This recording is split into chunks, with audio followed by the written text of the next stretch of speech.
The alarm bells rang through the council chamber for the first time in 300 years. Ambassador Kiltavin's scaled hand shook as he read the report on his screen. His yellow eyes widened with each line of text. Impossible, he whispered to himself. The data showed ships moving through space near the edge of the galaxy.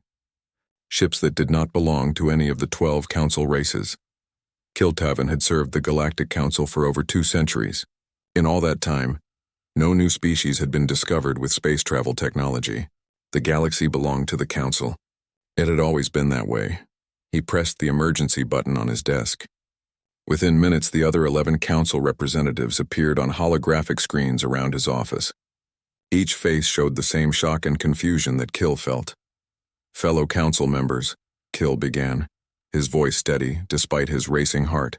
We have a situation. Our deep space sensors have detected unknown vessels in the Outer Rim territories. Councillor Zeth Miran, the insectoid representative, clicked her mandibles nervously. Unknown vessels?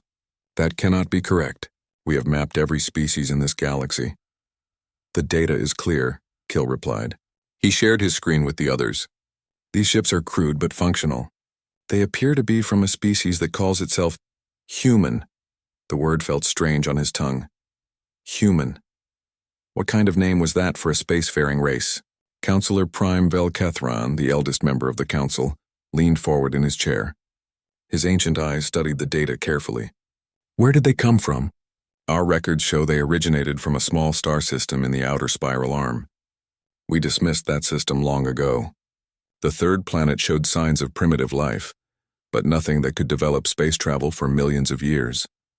How wrong we were, muttered Councillor Yith Kelrin, her blue skin turning pale. What do we know about them? Kil pulled up more data on his screen. They appear to be bipedal mammals. Average height around 6 feet. They breathe oxygen and water covers most of their home planet. They have only recently developed faster-than-light travel. Recently? Zeth Moran's compound eyes focused intently. How recently? Less than 50 years ago, according to our estimates. They are expanding rapidly. They have already established colonies on several worlds. The council chamber fell silent. Every representative understood what this meant.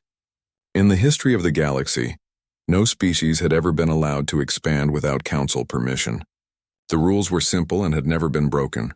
All new spacefaring species must submit to council authority or face pacification. We must follow protocol, Velkathron said finally.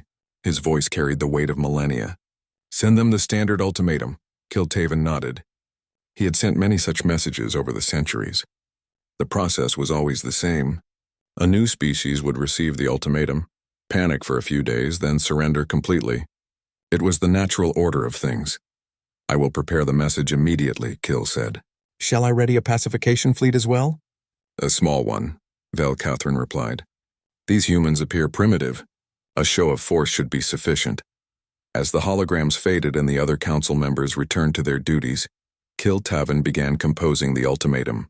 He had written so many that the words came easily. To the species known as humans, he began typing. You have been observed expanding beyond your home system without authorization from the Galactic Council. This action violates ancient laws that maintain peace and order throughout the galaxy. He paused, thinking about how to phrase the next part. These humans seemed particularly primitive, so he decided to keep the language simple. You have 2 choices. Submit to council authority and accept your place as a protected species, or continue your unauthorized expansion and face the consequences. We give you 7 standard days to respond. Kiltaven attached the usual documents to the message. Maps showing council territory, which covered 98% of the galaxy. Historical records of what happened to species that refused to submit. Technical specifications of council warships, to help the humans understand how hopeless resistance would be. He sent the message through the quantum communication network. It would reach the human colonies within hours. Then he began preparing the pacification fleet. 50 ships should be more than enough. Most species surrendered after seeing just 10 council vessels. But Kil wanted to be thorough. The ships he selected were standard patrol vessels. Each one carried enough firepower to destroy a planet. Their shields could deflect any weapon known to exist. Their faster-than-light drives allowed them to appear anywhere in the galaxy within days. As Kil worked, he thought about the humans. They seemed so young, so unprepared for the reality of galactic politics. He almost felt sorry for them. Almost. But the Council's laws existed for good reasons. Allowing primitive species to expand unchecked led to chaos and war. Better to bring them under Council protection now, while they could still be saved from themselves. 3 days passed with no response from the humans. This was unusual but not unheard of. Some species needed time to accept their situation.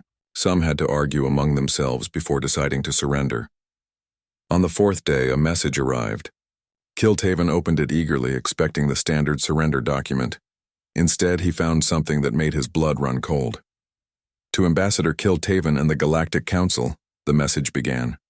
We have received your ultimatum and studied your historical records. We understand that you believe we must choose between submission and destruction. Kill's hands began to shake again as he read further. However, we would like to propose a third option. Before we make any decision about our future, we request a demonstration of your military capabilities. We wish to understand exactly what we would face if we chose resistance. Kill stared at the screen in disbelief. In 300 years of service, he had never received such a response.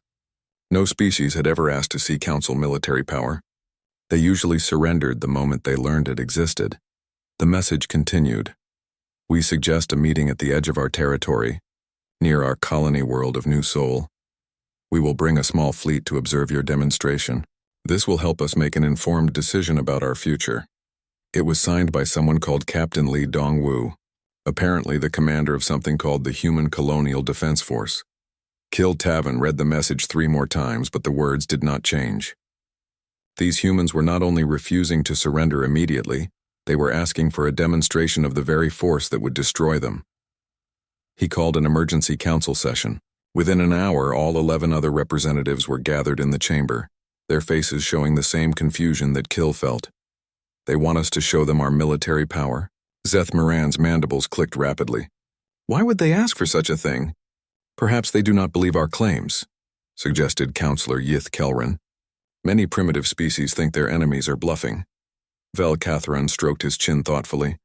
This is unprecedented, but perhaps it is for the best. A proper demonstration will end this quickly. They will see our power and surrender immediately. The council voted unanimously to grant the human request. It would be amusing, Kill thought, to watch their faces when they saw true galactic military technology in action. He sent the reply that same day, agreeing to meet near the human colony in 1 week. The demonstration would be brief but thorough. After seeing what the council could do, these humans would beg to surrender. As he prepared for the journey, Kiltaven smiled to himself. Soon there would be 13 species under council protection. The humans would take their place as the newest and most primitive members of galactic civilization. He had no idea how wrong he was about to be. Ambassador Kiltaven's shuttle docked with the human flagship, and he stepped aboard with trembling legs. His mind still struggled to process what he had witnessed. In 30 minutes, everything he believed about military power had been destroyed. Captain Lee Dongwu waited for him in the docking bay, along with Dr. Park Hye-jin and Major Kim Tae-ho. The human captain wore a simple gray uniform with no decorations or medals. He looked remarkably ordinary for someone who had just redefined warfare. Welcome aboard the Soul Defender, Ambassador, Lee said with a slight bow. I hope your journey was comfortable. Kiltaven looked around the docking bay with wide eyes. Unlike council ships, which were designed to impress visitors with gleaming corridors and beautiful architecture, the human vessel was purely functional. Every surface served a purpose. Every panel could be removed to access machinery beneath. Your ship is different, Kill managed to say. We build for efficiency, not appearance, Lee replied. Would you like a tour before we begin our discussion? As they walked through the corridors, Kiltaven noticed that human crew members were constantly working. Some repaired equipment that had not even broken yet. Others practiced emergency procedures. Still others studied tactical displays and ran combat simulations. Your people seem very busy, Kill observed. Dr. Park smiled. Every human learns multiple skills. That engineer over there can also serve as a medic if needed. The medic next to her can operate weapon systems. Cross-training is essential to our survival. They passed through what looked like a factory floor inside the ship. Human workers operated machines that built everything from replacement parts to completely new equipment. The noise was constant but organized. This is our fabrication center, Major Kim explained. We can manufacture almost anything we need during a mission. Food, ammunition, spare parts, even new weapons if the tactical situation requires it. Kiltaven stopped walking. You build weapons during battle? We build whatever we need, Lee replied calmly. That's how humans have always survived. We adapt to changing situations. They entered a large room filled with tactical displays and communication equipment. Dozens of human officers worked at various stations coordinating not just with their own fleet, but with colonies throughout human space. This is our command center, Lee explained. But it's not just for military operations. Every human ship serves as a communication hub, supply depot, and coordination center. I don't understand, Kiltaven said. Your military and civilian functions are completely mixed together.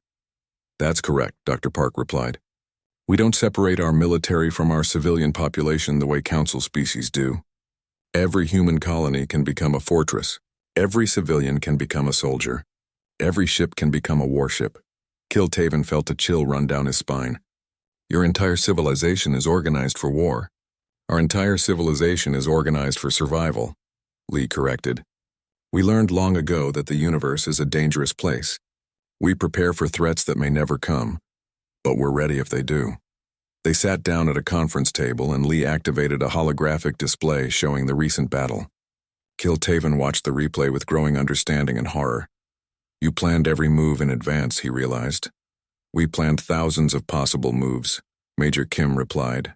Our tactical computers ran simulations for every formation your fleet might use. We prepared for scenarios where you had twice as many ships or different weapons or superior shields. But how could you know what our capabilities were? Dr. Park smiled. We've been listening to your communications for decades. We've analyzed every piece of technology you've ever described in your historical records. We've studied the way council species think about military problems. You've been spying on us? We've been learning about you, Lee corrected. Knowledge is the foundation of survival. When we detected alien signals, we immediately began preparing for contact. We assumed you might be hostile. Kiltaven looked at the tactical display again. Those projectiles that hit our shields, they were not random. Each projectile was aimed at a specific point on your shield grid, Major Kim explained. We calculated exactly how much energy it would take to overload your generators. The bombardment was designed to drain your shields without destroying your ships. You could have destroyed us?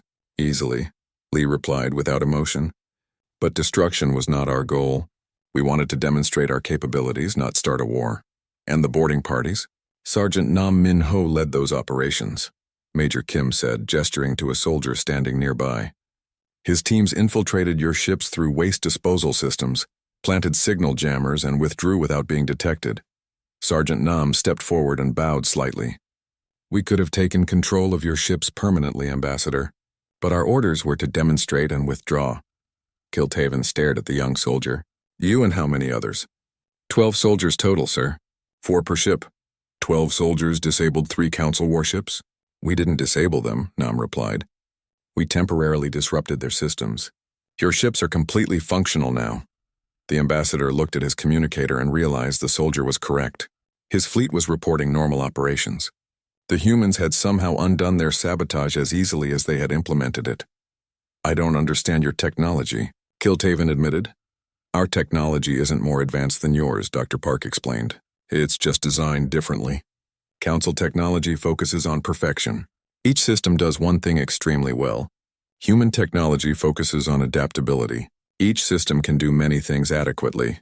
Show me, Kiltaven requested. Lee nodded to technician Lim Woo-jin, who activated another display. This is a standard human multi-tool, Lim explained, holding up a device the size of a human hand. It can function as a communicator, a computer, a medical scanner, a cutting tool, a weapon, and a dozen other things. Your council equipment is superior in every individual function, Dr. Park added. But our equipment can adapt to unexpected situations. Like your ships, Kiltaven realized. Exactly. A council warship is designed to fight other warships in space. A human ship can fight, manufacture equipment, support ground operations, serve as a hospital, coordinate with other ships, or transform into something completely different if needed. Colonel Bae Yoonji, the Strategic Operations Commander, joined the conversation. Ambassador, May I ask you a question about Council military doctrine? Of course. When a Council species surrenders, what happens to their military? Their warships are decommissioned. Their soldiers return to civilian life. The Council maintains peace by controlling military technology. And if a threat appears that requires military response, the Council fleet handles all threats. What if the Council fleet is not enough? Kiltaven paused. The question had never occurred to him. In 3,000 years, the Council fleet had never encountered a threat it could not handle. I don't know, he admitted. That's the difference between our civilizations, Colonel Bay explained. Council species become peaceful by giving up their ability to fight. Humans become peaceful by becoming so good at fighting that no one wants to fight us. But surely you must have some weakness, Kiltaven protested. No species can be prepared for everything. Lee activated another display showing human colonial worlds. You're right. We have many weaknesses. Our technology is less advanced. Our ships are smaller. Our populations are tiny compared to Council species. Then how do you compensate? We make attacking us more expensive than it's worth, Major Kim replied. Every human world is prepared for siege warfare. We can hide our populations underground and continue fighting for decades. Every human ship can retreat, rebuild, and return stronger than before. Our strategy is simple, Lee continued. We don't try to win quick victories. We make sure that anyone who attacks us faces a long, expensive war with no guarantee of success. Dr. Park pulled up population statistics. Ambassador, how many Council soldiers would you be willing to lose to conquer one human world? That depends on the strategic value of the world. Let me be more specific. How many soldiers would you sacrifice to control a world that will fight back for 50 years? A world where every farmer can build bombs, every teacher can train guerrilla fighters, and every child learns military tactics? Kiltaven studied the data with growing horror. Human colonies were not just settlements. They were military bases disguised as civilian populations. Every human had some military training. Every human facility could be converted to military use within hours. You're not just a species with an army, he whispered. You are an army. We're a species that learned survival in a dangerous universe, Lee replied. We hope never to use these capabilities, but if we must use them, we want our enemies to understand the cost. The meeting continued for several more hours. Kiltaven learned about human manufacturing capabilities, communication networks, and logistical systems. Every aspect of human civilization was designed around the assumption that war might come at any time. As he prepared to return to his ship, Kiltaven realized that the galaxy had changed forever. The Council's simple system of military dominance would no longer work. They faced a species that could not be conquered through superior technology alone. Captain Lee, he said finally, what do your people want? Captain Lee Dongwu stood on the bridge of his flagship, watching the stars through the main viewport. His ship, the Soul Defender, looked nothing like the sleek vessels he had seen in the Council's technical specifications. Where alien ships were smooth and curved, human ships were angular and practical. Where alien hulls gleamed like polished metal, human ships wore the dark colors of space itself. Captain, called Lieutenant Commander Choi Soo-bin from her position at the tactical station. Long-range sensors are picking up the Council fleet. 50 ships approaching from the galactic core. Lee nodded calmly. Any changes to their formation since yesterday? No, sir. They're maintaining standard patrol configuration. Very confident. Dr. Park Hee-jin, the expedition's chief xenobiologist, looked up from her research station. Captain, I've finished analyzing the Council's historical records. In every first contact situation over the past 3,000 years, the alien species surrendered within days of seeing Council technology. Every species? Lee asked. Every single one. The Council has never fought a real war. They've never needed to. Major Kim Tae-ho, the Marine commander, grunted from his position near the weapons console. That explains a lot about their ship designs. They're built for show, not for fighting. Lee studied the approaching fleet on his tactical display. 50 ships against his 20. The numbers looked bad, but numbers did not tell the whole story. The Council ships were designed to impress primitive species into surrendering. Human ships were designed for something very different. Engineer Yoon, status report on our modifications? Engineer Yoon Jae-sung looked up from his console with a tired but satisfied expression. All systems are ready, Captain. The fabrication units are online. The kinetic projectile systems are loaded and the boarding pods are prepared for deployment. Excellent work. How long did it take your teams to complete the modifications? 72 hours, sir. Every ship in the fleet now carries full manufacturing capability and enough raw materials to build replacement parts for 6 months. Dr. Park shook her head in amazement. The Council species can't even imagine ships that modify themselves during a mission. Their technology is advanced, but it's specialized. Our technology is adaptable. The communication system beeped softly. Lieutenant Commander Choi checked her display. Captain, we're receiving a transmission from the Council fleet. Ambassador Kiltaven wishes to speak with you. Put him on screen. The main viewport changed to show the image of a tall reptilian alien wearing elaborate robes. His yellow eyes studied Lee with obvious curiosity and barely hidden contempt. Captain Lee Dongwu, Kiltaven said, his voice carrying through the universal translator. I'm Ambassador Kiltaven of the Galactic Council. You requested a demonstration of our military capabilities. I did, Lee replied calmly. We humans believe in making informed decisions. Before we choose our path, we want to understand what we might face. Kiltaven's expression showed amusement. Very well. Observe our ships. Each vessel carries enough firepower to destroy a moon. Our shields can deflect any weapon in the galaxy. Our faster-than-light drives allow us to appear anywhere without warning. Impressive, Lee said. Your ships are clearly more advanced than ours in terms of raw technology. Then you understand the futility of resistance? I understand that your ships are very powerful individually. But I noticed something interesting about your formation. Kiltaven's amusement faded slightly. What do you mean? Your ships are arranged for maximum visual impact, not for tactical advantage. You're flying in a parade formation, not a battle formation. We do not need battle formations to deal with primitive species.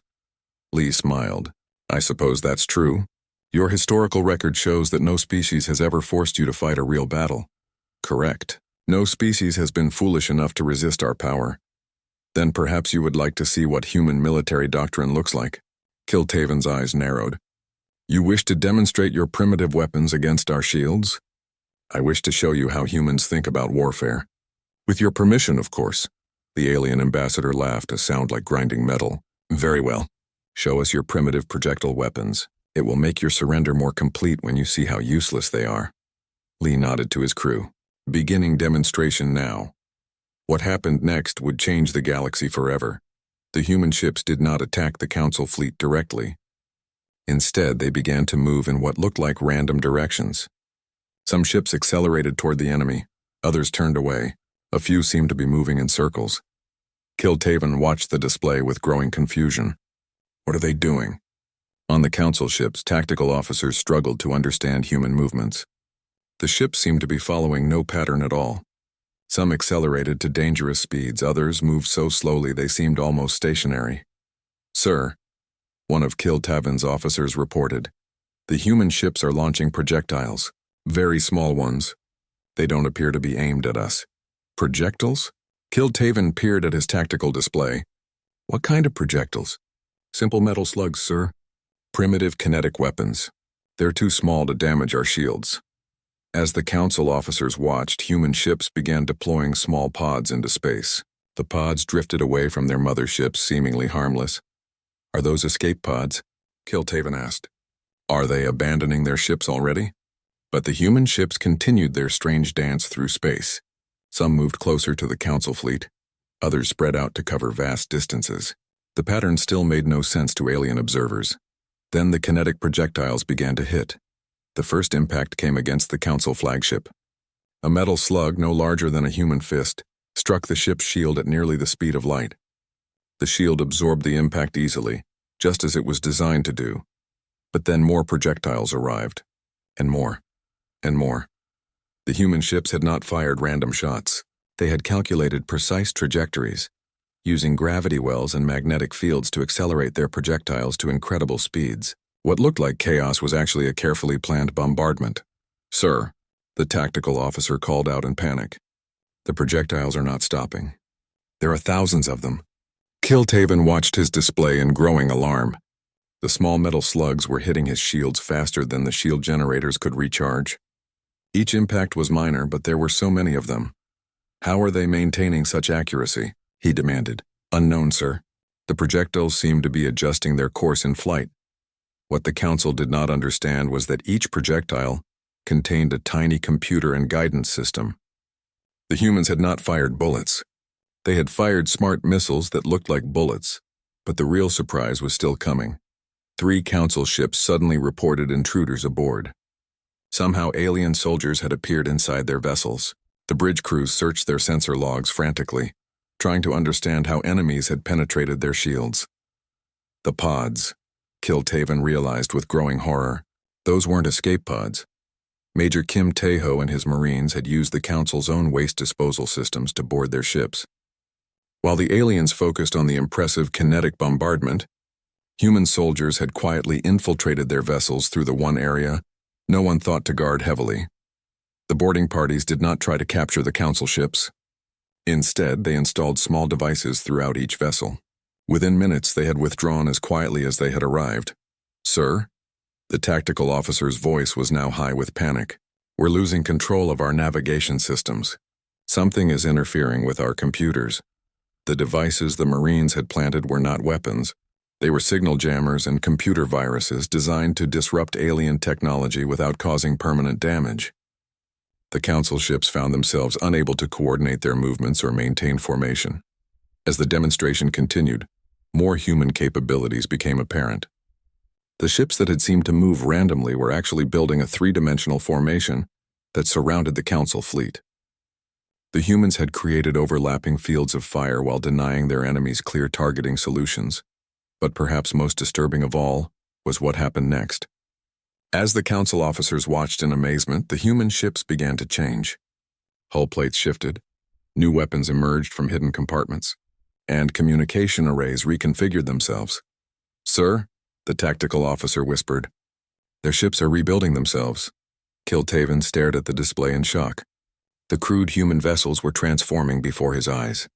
What had looked like simple cargo ships were revealing themselves to be sophisticated war machines. Engineer Yoon's voice came over the communication channel. Ambassador Kiltaven, what you're seeing is human adaptive technology. Every ship in our fleet carries full manufacturing capability. We can repair damage, build new weapons, and reconfigure our vessels based on tactical requirements. The demonstration lasted exactly 30 minutes. When it ended, half the Council fleet was disabled by computer viruses. 3 ships had been boarded and released, and the humans had not suffered a single casualty. Captain Lee's voice filled the communication channel. Thank you for allowing us to demonstrate human military doctrine. Ambassador Kiltaven, as you can see, we think about warfare very differently than your people do. Kiltaven found his voice with difficulty. 3 weeks after the demonstration, Ambassador Kiltaven found himself aboard a human diplomatic vessel, approaching the neutral meeting point. The ship was smaller than Council diplomatic vessels, but carried an impressive array of defensive systems. Like everything else human, it was built for survival first and comfort second. President Oh Seo-jun greeted him personally in the docking bay, along with Dr. Ryu Haiwan and Admiral Kwon Hyo-jun. The human leaders wore simple clothing and carried no ceremonial weapons or symbols of rank. Their power came from competence, not tradition. Welcome, Ambassador, President Oh said with a respectful bow. We're honored by your presence. The honor is mine, President Oh, Kil replied, though his words felt strange. For the first time in his career, he was negotiating with a species that could refuse Council demands. They gathered in a simple conference room overlooking the stars. No elaborate decorations, no impressive displays of wealth or technology. Just a table, chairs, and holographic displays for sharing information. Before we begin, Dr. Ryu said, we want to clarify something important. We requested this meeting not to discuss surrender terms, but to explore possibilities for mutual cooperation. Mutual cooperation? Kiltaven's surprise was evident. No species has ever proposed such a thing to the Council. Perhaps that's because no species has ever been in a position to make such a proposal. Admiral Kwon replied calmly. President Oh activated a holographic display showing the current galactic situation. Ambassador, we've studied Council history carefully. For 3,000 years, you've maintained peace through military superiority. It's an elegant system that has worked well. But, Dr. Ryu continued, That system depends on the assumption that any threat can be defeated through the application of overwhelming force. What happens when you encounter a threat that cannot be defeated that way? Kiltaven considered the question carefully. The Council has never faced such a situation. Neither have we, President O admitted. But we've prepared for it. Human history is full of conflicts where smaller, weaker forces defeated larger, stronger ones through superior preparation and tactics. What exactly are you proposing? Kil asked. Admiral Kwan leaned forward. We're proposing that the Council consider the possibility that military dominance alone is not sufficient to guarantee galactic security. Explain. Dr. Ryu activated another display, showing historical galactic conflicts. Ambassador, when was the last time the Council faced a serious external threat? External threat? A threat from outside Council territory. An enemy that doesn't follow Council rules or respect Council authority. Kiltaven thought carefully. There have been no such threats. The galaxy contains only the 12 Council species that we know of, President O said quietly. But the galaxy is vast. The universe is even vaster. What happens when you encounter something that your current military doctrine cannot handle? The implications hit Kiltaven like a physical blow. The Council had built their entire civilization around the assumption that they were the most advanced military force in the galaxy. They had never prepared for anything stronger. You think such threats exist? He asked. We think it's foolish to assume they don't, Admiral Kwan replied. Human military doctrine is based on preparing for threats that may never come. It's better to be ready for war and not need it than to need it and not be ready. President O activated a new display showing human defensive preparations. Ambassador, we want to show you something that might interest the Council. The display revealed the true scope of human military preparation. Underground cities on every world, hidden manufacturing facilities, distributed command centers, stockpiles of equipment and supplies scattered throughout human space. This is remarkable, Kil admitted. But why show us your defensive secrets? Because they're not just defensive, Dr. Ryu explained. These same systems that protect us from invasion can also protect others. Human military doctrine is designed to be exported. Exported? Admiral Kwan smiled. Ambassador, how long would it take to turn a Council world into a fortress?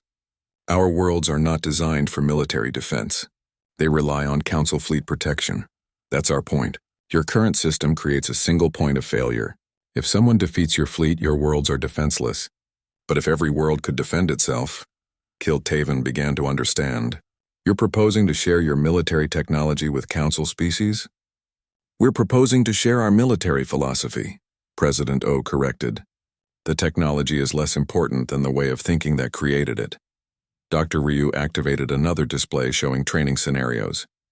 We can teach Council species how to integrate military preparation into civilian activities, how to build redundant systems, how to prepare for threats that don't exist yet. In exchange for what? Recognition of human independence and a seat on the Council, Admiral Kwan replied. We want to be partners, not subjects. The proposal was unprecedented. No species had ever been offered Council membership without first submitting to Council authority. But then again, no species had ever been in a position to make such demands. I would need to consult with the full Council, Kil said. Of course, but while you're considering our proposal, we want to demonstrate something else. President O activated a new display showing long-range sensor data. Ambassador, our deep space monitoring stations have detected something that might concern the Council. The display showed energy signatures from beyond the galactic rim. Unknown ships moving in formations unlike anything in Council records. How long have you been monitoring this? Kil asked, his voice tight with concern. 6 months, Admiral Kwan replied. We wanted to gather more data before sharing it. These ships appear to be scouts from something much larger. Why didn't you inform the Council immediately? Because we weren't sure the Council would believe us, Dr. Ryu said honestly. And because we wanted to study their capabilities before anyone else knew they existed. The sensor data was disturbing. The unknown ships used technology that didn't match any known galactic civilization. They moved in coordinated formations that suggested advanced tactical thinking. Most importantly, they were clearly observing Council territory. What do you think they want? Kil asked. We don't know, President O admitted. But based on their behavior patterns, we believe they're conducting reconnaissance for a possible invasion. And you think the Council cannot handle such a threat? Admiral Kwan's expression was serious. Ambassador, these ships appear to be using technology equal to or superior to Council systems. They move in formations that suggest they understand military tactics. Most importantly, there are a lot of them. How many? Our best estimate is several thousand ships. Possibly more. Kiltaven felt cold despite the warm temperature in the room. Several thousand ships with Council-level technology would be a devastating threat. What do you propose? We propose that the Council consider a new approach to galactic defense, Dr. Ryu said. Instead of depending solely on fleet superiority, we suggest building a defensive network that can survive even if the main fleet is defeated. Human-style defenses? Human-style thinking, President O corrected. Prepare for the worst possible scenario and work backward from there. Assume the enemy will be stronger, smarter, and better prepared than you expect. Admiral Kwan activated a tactical display. If these unknowns attack, they'll probably target your central fleet first. Standard military doctrine. Destroy the enemy's main force and the rest will surrender.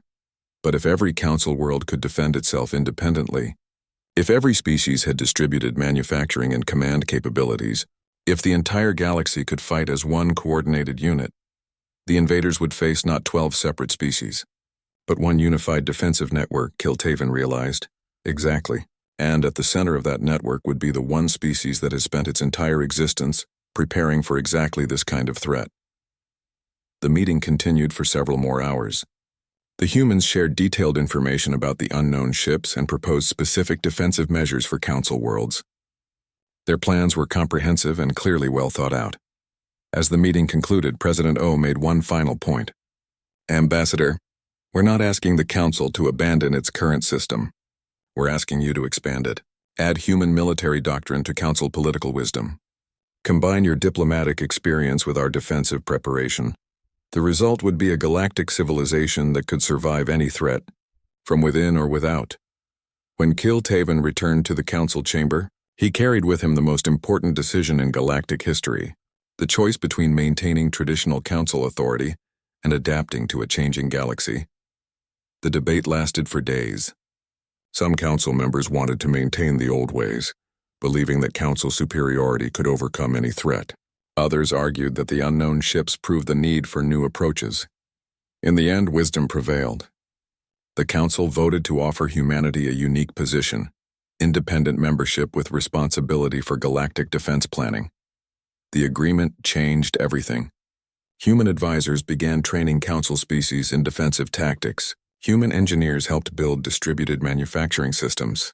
Human tacticians developed new strategies for coordinated galactic defense. When the invasion came 2 years later, the galaxy was ready. The emergency session of the Galactic Council had been going on for 6 hours. Ambassador Kiltaven stood at the center of the Great Chamber, surrounded by holographic displays showing his encounter with the human fleet.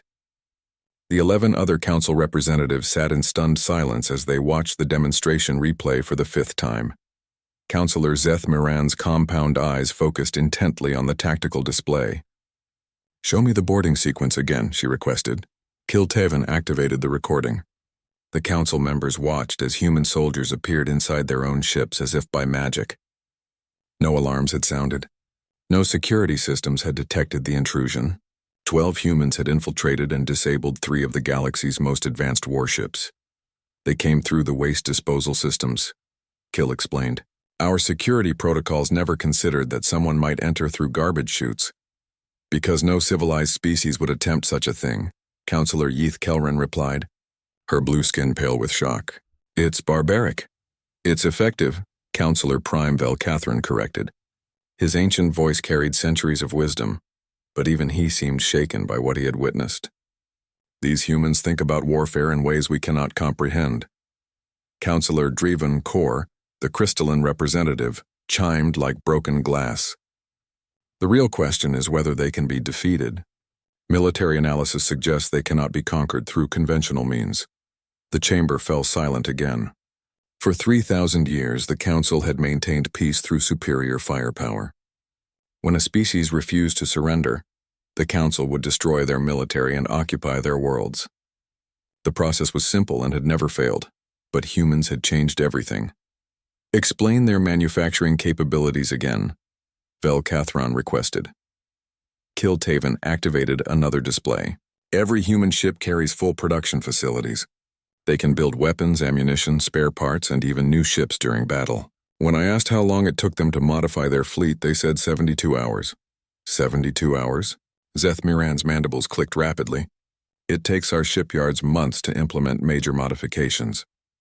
That's because our shipyards are centralized, Counselor Yith Kelrin pointed out. We build ships at specific locations with specialized equipment. The humans build ships everywhere with general-purpose equipment. Show us their colonial data, Velcathron ordered. The display changed to show human settlements throughout their territory. To Councilize, the colonies looked primitive and undefended. Small populations, simple buildings, basic infrastructure. Don't be fooled by appearances, Kiltaven warned. According to their own data, every human settlement can be converted to military use within hours. Their farmers understand logistics. Their teachers train soldiers. Their children learn tactics. Impossible, Counselor Drevencore chimed.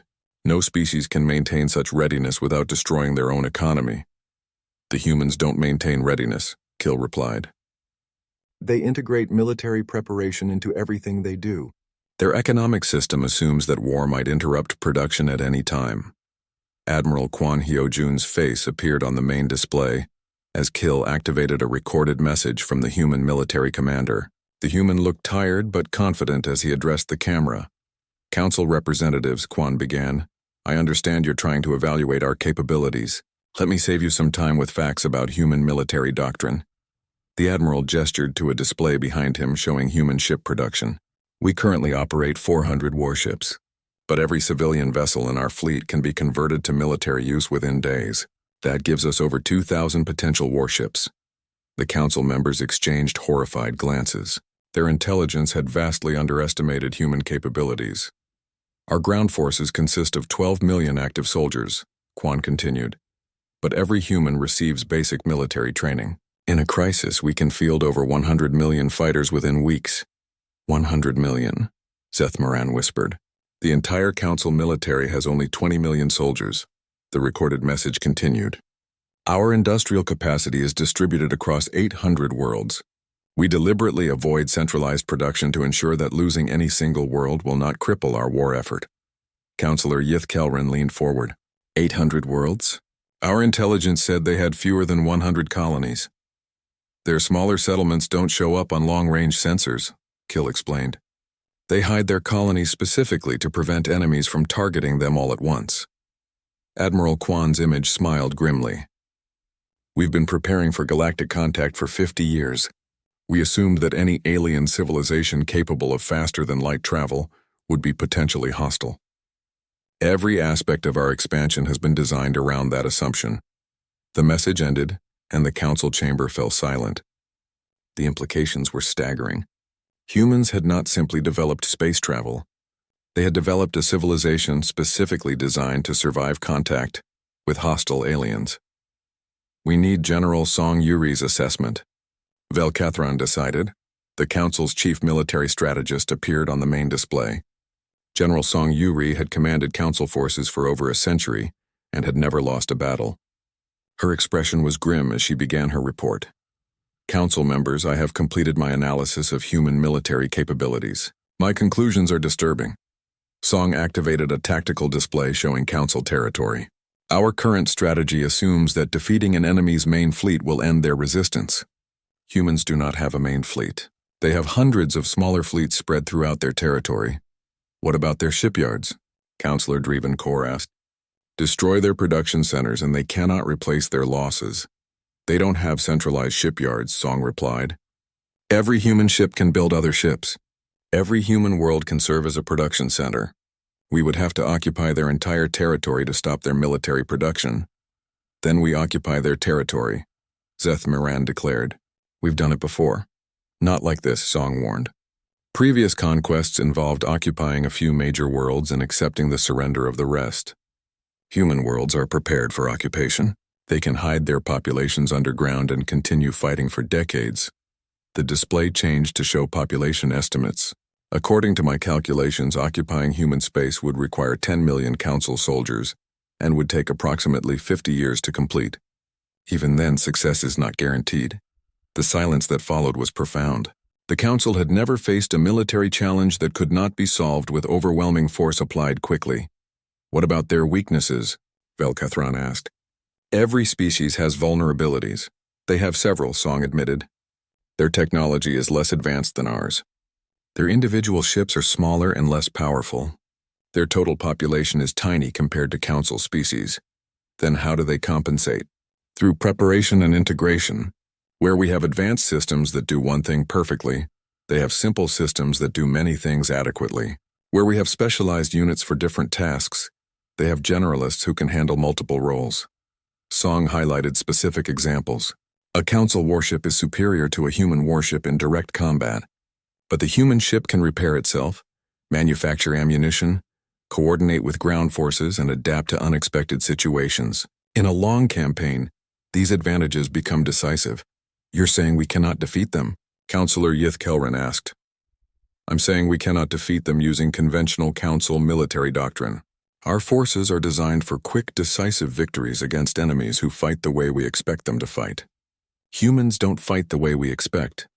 President Oseo Jun's message played next, recorded at the Human Colonial Administration headquarters. The human leader looked calm and reasonable as he addressed the Council. We understand that the Council is concerned about our expansion, O began. We want to assure you that humans have no desire for conquest or conflict. We simply want to build homes for our people and develop our civilization in peace. However, his tone became more serious. We also want to be clear about our position. We will not submit to alien rule, no matter how benevolent it might be. We've learned that freedom cannot be preserved by those who are not prepared to fight for it. The message continued with footage of human colonies. Children attending school where they learned mathematics, literature, and small unit tactics. Farmers working fields that could be converted to military positions within hours. Factories producing consumer goods that could switch to military production with minimal retooling. Every human settlement is prepared for siege warfare, O explained. We can hide our populations underground and continue resistance for decades. We can evacuate our colonies if necessary and return later to rebuild them. Our ships are designed to operate independently for months without resupply. Our soldiers are trained to live off the land and recruit local populations. Our technology is specifically designed to be maintained and operated by ordinary citizens. The message ended with a simple statement that chilled every Council member. We hope for peace, but we are prepared for war. Any species that attacks us should understand that they are not just fighting our military. They are fighting our entire civilization.